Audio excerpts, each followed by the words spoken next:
Охуеть. Бля, сейчас взрывная волна дойдет до нас. Ты прикалываешься? Смотри, ебанись. That's what strength looks like. Zelensky saw Donald Trump say, oh, this is Zelensky's and Biden's war. And Zelensky's like, yeah, I'm going to strike more Russian oil refineries. And so what we saw were strikes like that. Last night, we saw St. Petersburg's huge Krishi oil refinery getting absolutely crushed. Different refinery than the first one. But here's a photo of a massive pillar of flame rising over Russia's Krishi oil refinery outside of St. Petersburg. Just so you know that I'm not like misquoting or taking liberties with what Donald Trump posted yesterday. Here was his post referring to Russia's invasion of Ukraine. Donald Trump goes, "This is not Trump's war. It would never have started if I were president. It is Biden's and Zelensky's war. I'm only here to stop it and save thousands of Russian and Ukrainian lives." Then he goes on to say, if NATO does as I say, the war will end quickly. You said it was going to end in 24 hours after the election. You lie about everything. You claim you solved the India and Pakistani war. You had nothing to do with stopping it. Modi didn't even want to take the phone calls of J.D. Vance saying, you better do peace because Pakistan's gonna really attack you really badly. Modi's like, I'm not going to deal with that right now. I'm not going to take your phone call. JD, we're kind of in a war. Let us deal with this. Like, let us sovereign nations actually deal with this. Here's what strength actually looks like. And no, it's not a sweaty press release written in all caps. Volodymyr Zelensky watched Donald Trump hop on social media and declare, with the confidence of a man who's never opened a history book, that the full-scale Russian invasion is Biden's and Zelensky's war, and that if NATO would just do as I say, he'd wrap the whole thing up like a late-night infomercial in no time. Ukraine's answer? Not a subtweet, not a podcast rant, a strike package. Oil refineries inside Russia lit up the night again. You could see the pillar of fire over the Kurishi complex outside St. Petersburg punching into the sky like a flare gun message. Spare us your cosplay diplomacy. We're here to win a real war. That's what strength looks like. It's not a selfie in a motorcade. It's a flaming stack at an enemy's critical plant. Trump's post was the same old jukebox track he's been pounding for years.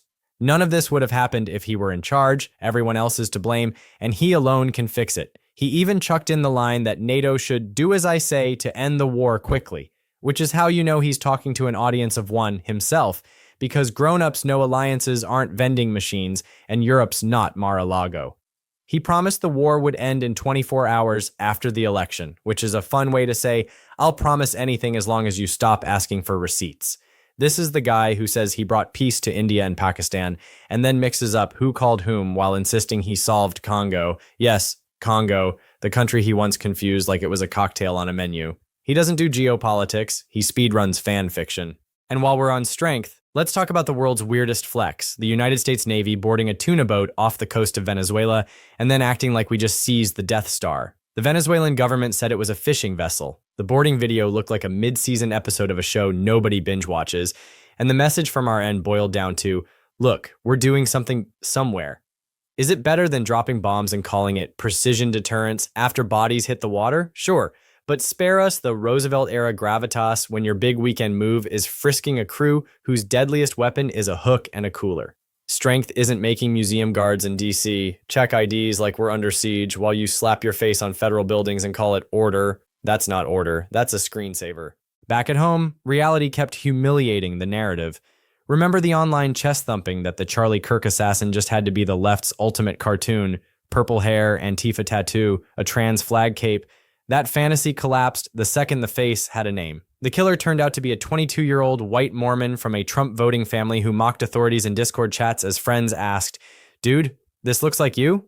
And he smirked, "Nah, doppelganger, but maybe I should ditch my exact replica rifle." You can practically hear the smirk through the screen. All of his friends were like, hey, that photo looks like it's you. Is that you?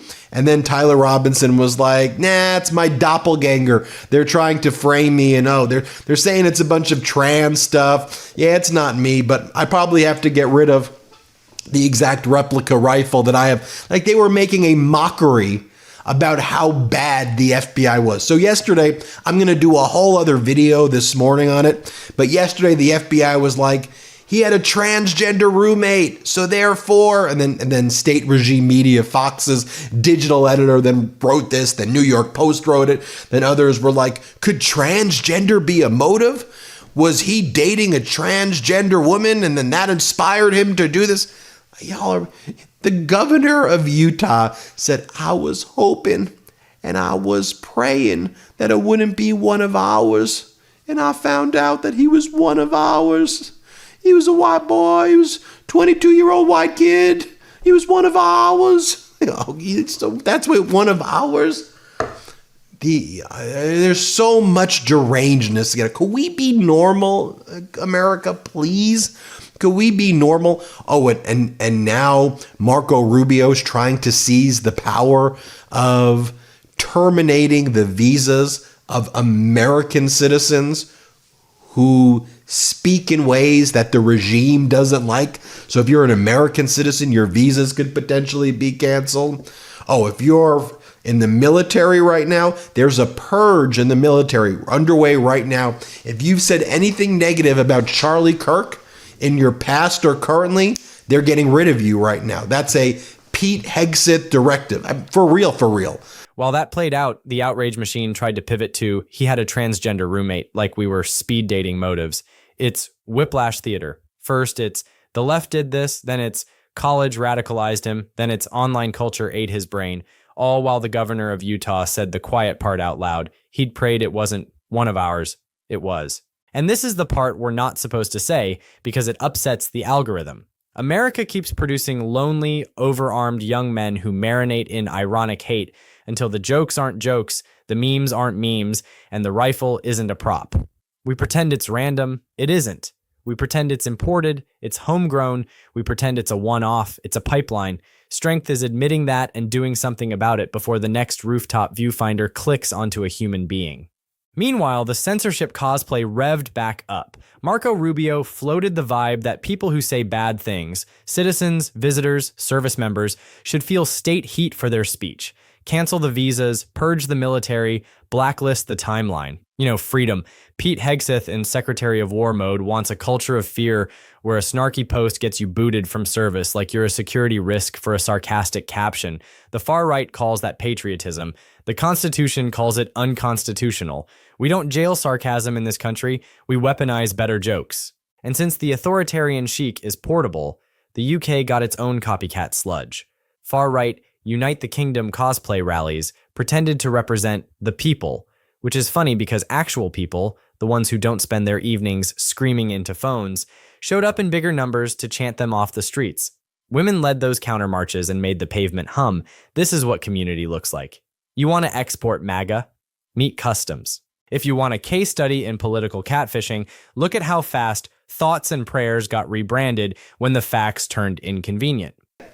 Donald Trump then writes, the only reason crime is somewhat down in Memphis is because the FBI and others in the federal government at my direction have been working there for 5 months, folks.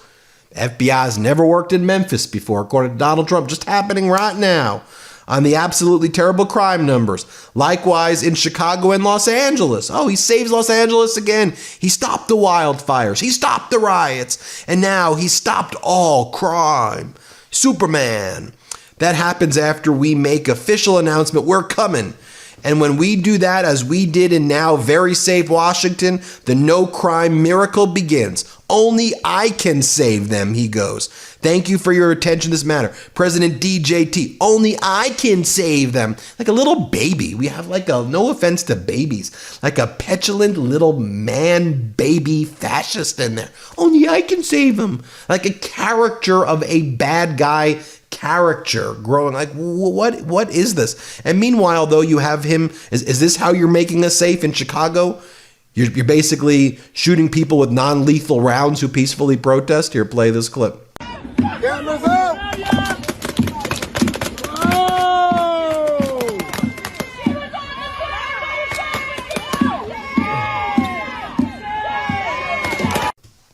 Now, we see people like this right-wing push, not just here in the United States. In the UK, they had that far right-wing extremist Unite the Kingdom rally, and Elon Musk was giving speeches there with all these hateful people there. Again, just spreading the same types of MAGA filth we have here over there. I'm not going to highlight what they're. I don't want to show those people. I do want to show women in the UK against the far right reclaiming their country back from racists and fascists. Here, play this clip.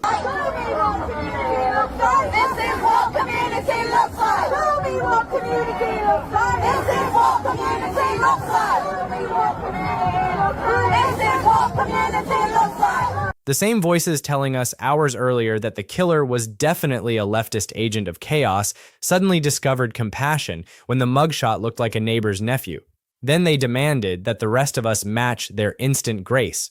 Sorry, that's not how this works. Empathy is free, exoneration isn't. We can grieve, insist on due process, and refuse to let propaganda assign motive by haircut. But we don't pretend an online edgelord's Discord banter is boys will be boys just because the mirror isn't mean today. While the domestic mess frothed, the I Alone Can Fix It tour swung through crime stats land. Trump declared crime is down in Memphis because the FBI, apparently new to Tennessee, who knew, rolled in at his command like a traveling miracle. Chicago, Los Angeles, saved. Washington, cleansed. All because the White House announced it was coming, and like bedbugs hearing a can of Raid, criminals fled. It's the same super heroic math he uses for deficits. He says he brought in $17 trillion, then the monthly deficit hit something like 300 plus billion, and the yearly hole yawns toward 2 trillion, and suddenly he's quiet on arithmetic. The man breaks casinos and then tries to convince bartenders that no taxes on tips is a jackpot. Newsflash, if there are no tips because the economy is drowning, 0% of zero is still zero. Vegas doesn't run on slogans, it runs on people with paychecks. And that's the real through line, isn't it? He huffs. He puffs. He picks a villain of the week. He slaps his name on a ballroom and calls it governing. Abroad, he blames allies until they stop picking up the phone. At home, he blames cities until the rubber bullets hit protesters on live TV. He tells you he ended wars he never read reports about, cured budgets he never balanced, saved towns he's only seen from a helicopter, and every time a real leader somewhere stares him down, Brazil says, no thanks. India shrugs off the bluster. Seoul and Tokyo push back on lopsided trade theater. He does what he's always done, pivots to a new story, and pretends the last one never existed. He is a man who confuses volume with power and spectacle with strength. And then finally, let me show you this. As Carl Quintanilla says, India, Brazil, Japan, South Korea. In just the past few weeks. Clearly a low moment in U.S.-India relationships, sour as new tariffs kick in. India hates the United States. Brazil keeps telling Trump to get lost. Latin America's largest nation is shaping up as a test case to how to defy Donald Trump. President Lula saying, F you, get the hell out, I'm sovereign, I'm going to do what I want to do. Get the hell out of here. You stand up to Donald Trump, he backs down. He's a weak, pathetic loser. He's always backed down his whole life. He huffs and he puffs. You just stand up to him and say, get the hell out of here. Look, Michael Cohen on the network, a host on the network, when Trump sued him, Cohen's like, all right, great, let's have your deposition, big guy. Sit down for a deposition. Trump ran away. He's a scared, pathetic loser in life. And you just have to know that about him as a leader of the nation. He huffs it. And don't get me wrong, the United States has power based on its historical presence. So it's not like he's incapable of inflicting pain through the historical power of the U.S. But he's weakened that power so much. Stand up to the guy. In South Korea and Japan, fury as U.S. fuels backlash over trade deals. Over and over again, we see this. Inflation surging, the deficit hitting serious highs. Deficit last month was like $345 billion. But Donald Trump said he brought in $17 trillion. How is there a deficit if he's brought in trillions of dollars? This fiscal year, the total deficit's going to be $2 trillion deficit in this fiscal year. But Donald Trump said he brought in $17 trillion. Wouldn't that make a 15 trillion surplus? Oh, wait, he's a liar. He lies about everything. Oh, yeah, he lies about everything. Strength looks like Ukraine torching a refinery that fuels an invasion, not a president trying to turn a land war into a ratings segment. Strength looks like a father in Utah calling a pastor because he recognizes his son in a fugitive photo and decides to save lives instead of saving face. Strength looks like women in London pushing back a tide of racist cosplay with chants and sneakers, not billionaires hunting applause at rallies with tiki torch energy. Strength looks like a democracy that refuses to criminalize criticism even when it stings, a military that disciplines deeds, not tweets, and a justice system that builds cases with lab reports instead of hashtags. So here's your bottom line. Clean enough to tattoo across the chyron. The strong don't threaten to end a war in 24 hours like they're selling knives at 2 a.m. The strong do the work. They take the hit. They show the receipts. When a tyrant points a tank at your country, you take out the fuel. When a murderer hides behind a meme, you follow the evidence to his door. When a loud man in an expensive suit tells you only he can save you, you check your wallet and your rights and ask why every place he saves ends up bankrupt, boarded, or burning. If you want the country to feel normal again, stop rewarding the abnormal. Turn off the carnival barking, fund the things that actually fix humans before they break. Mental health, community spaces, actual education instead of indoctrination cosplay. Tighten the rules that keep weapons of war from being weekend toys. And when the strong do something strong, like turn an enemy's refinery into a bonfire without writing a poem about it first, say it out loud. That's what strength looks like. The rest is a man with a megaphone selling miracles he can't deliver and a ballroom no one asked for.